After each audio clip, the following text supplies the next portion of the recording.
வணக்கம். என்ன ஒரே இலைத்தலையாக காட்டுறேன்னு பார்க்குறீங்களா? ஆமாம், இது எல்லாமே எண்ணெய்க்கு போடுற மூலிகை இலைகள். அது ஒன்று ஒன்றா உங்களுக்கு நான் சொல்கிறேன்.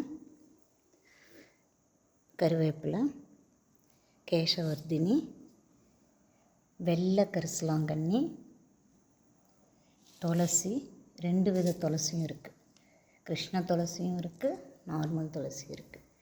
செம்பருத்தி இலை, மஞ்சள் கரிசலாங்கண்ணி, பொன்னாங்கண்ணி, கற்பூரவள்ளி,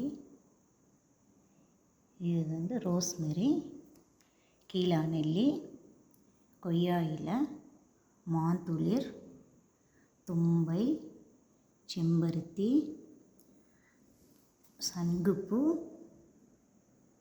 நெல்லிக்காய், எலுமிச்சை, மறிக்கொழுந்து, பன்னீர் ரோஸ், முருங்கை இலை,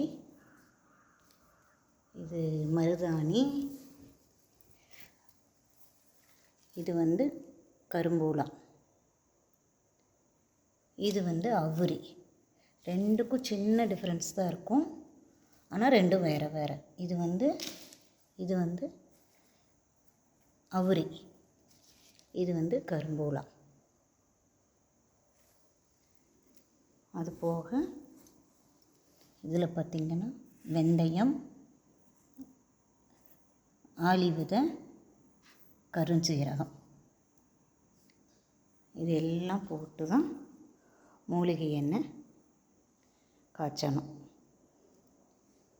செம்பருத்தி பூ சாமிக்கு நிறைய வச்சுருக்கேன். நாளைக்கு காலையில் அதெல்லாம் எடுத்துக்குவேன். என்னடா கம்மியாக இருக்குதுன்னு பார்க்குறீங்களா? இது கூட வெத்தலை பறித்து வைக்கணும்.